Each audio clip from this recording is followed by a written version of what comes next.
Got the sauce, baby.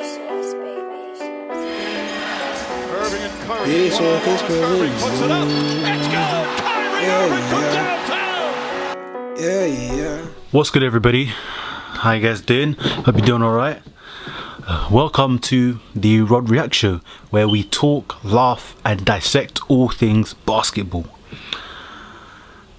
So, today we are going to attack, okay, I wouldn't say exactly attack, but we are going to discuss and talk about LeBron James and the Los Angeles Lakers.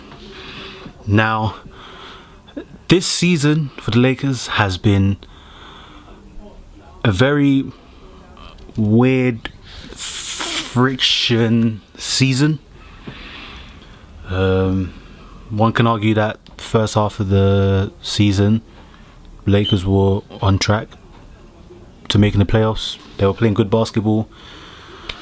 Yeah, they was on a roll. They had their rhythm. Everyone knew their roles. Everyone was playing. Was you could say they was merging together. Then what happens? LeBron James go down against the Golden State Warriors Christmas Day with a groin injury. Now this injury compromised the Lakers, because before LeBron James went down with that injury, the Lakers were what, 4th or 5th seed in the West.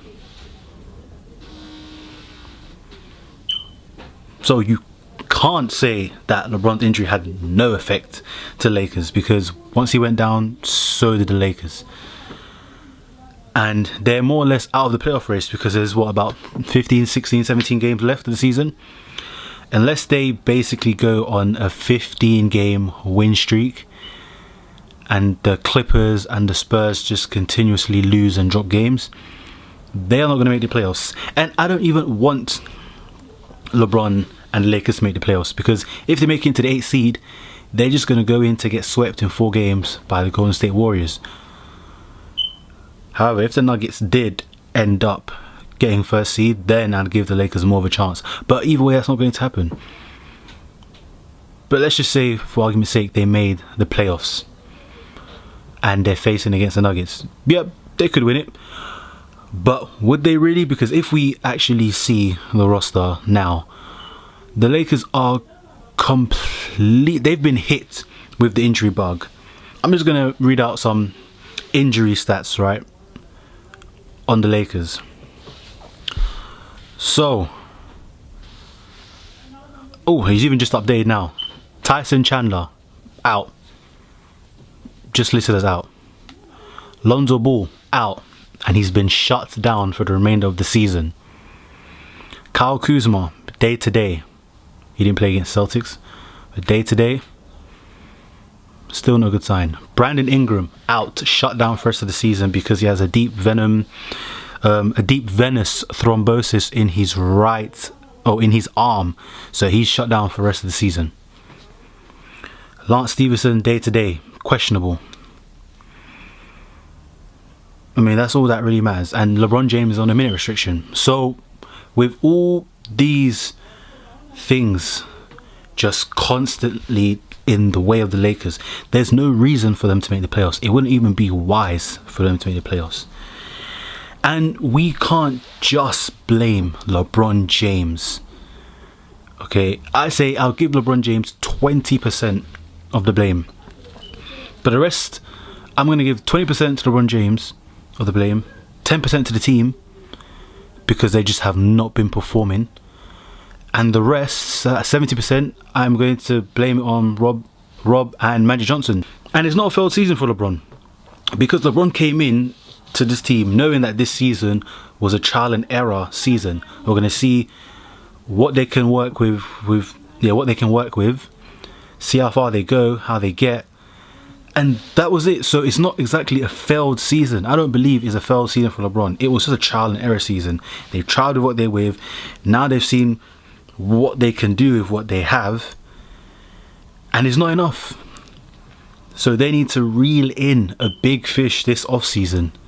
There's many free agents. Even if you don't get the top free agents, but get somebody or get some pieces, because if you don't, LeBron James just gonna be out here for Hollywood business. That's it. That's it. But yeah, LeBron's minute restriction, that's more or less shutting down LeBron for the season, and it's wise to do that. Why? Because you don't want to overplay LeBron now, knowing that he's not going into the postseason. What's the point of overplaying him? There's no need. You might as well rest him, let him recover fully from the injury, and then go back to work on his condition, whatever what he wants to do to get back in, you know, his natural form, and come back next season stronger. I did think that the Lakers were going to make the playoffs at the start of the season, and as come up to Christmas Day, how it was going, I still believed, yeah, they will. Because even if they bumped into a rough road, I don't think they would have fallen so back as they are now. Maybe they would have come back to like 6th, 7th seed possibly, and held it there for the rest of the season. But on a bright side, LeBron James, he did pass Michael Jeffrey Jordan on all-time scoring list, which is huge. Congratulations to LeBron. Well done for that achievement. You know, it's not every day we're going to see, you know, players beat records like that. So we do need to appreciate it when we see it. And we see he got a standing ovation. He was quite emotional on the bench, taking it in because it's such a surreal moment. Now the Lakers, what they should do now is focus on, you know, the free agency coming this season, and work on acquiring different pieces to, you know, sort of fix the Lakers. Because ever since those trade rumors with Anthony Davis and such, those players, those guys, they're just, those young guys, they haven't been with it together, because they're not mature enough to actually understand and grasp that this is a business, and they're not mature enough to understand the fact that, look, if there's someone out there better for you, you may be traded. Once you've been a rookie and you sign that contract, I'm not saying you've signed your soul over, but at that point you've accepted the fact that you can be, a team can trade you at any given time. They wasn't mature enough to handle it, which broke their team down. So the Lakers do need to focus on 2019 free agency to acquire some pieces and to shift people around. In my opinion, the one person they should really look to get rid of is Brandon Ingram. But I'll look to get rid of him because even his kind of play style doesn't fit in with LeBron at all. It doesn't, because when they actually had the rhythm, it was LeBron, Lonzo and Kyle Kuzma and Josh Hart. The combination of those guys fit in more with LeBron. So I would be looking to get rid of Brandon Ingram. If somehow, some way, the Lakers acquire Anthony Davis next year, which I don't think is going to happen, the year after, maybe. But if somehow they're able to get a trade from him this off season, then I don't see why not. I don't see why they can't get Klay Thompson. And if the Lakers get AD and Klay Thompson, Houston, we have a problem. I'll tell you that right now. I see Lakers being able to getting Kemba Walker. That'll do well. You bring Kemba Walker in, you've got a reliable point guard now who's going to give you buckets for sure, especially in the clutch as well. You've got that in Kemba Walker. But that's what the Lakers need to do. They need to focus on either fixing their squad or acquiring as many pieces as possible to surround LeBron.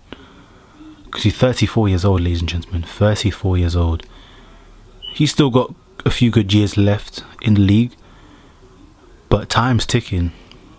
So the Lakers really need to put the foot on the pedal and secure some good pieces. But yes, ladies and gentlemen, that's going to do it for today.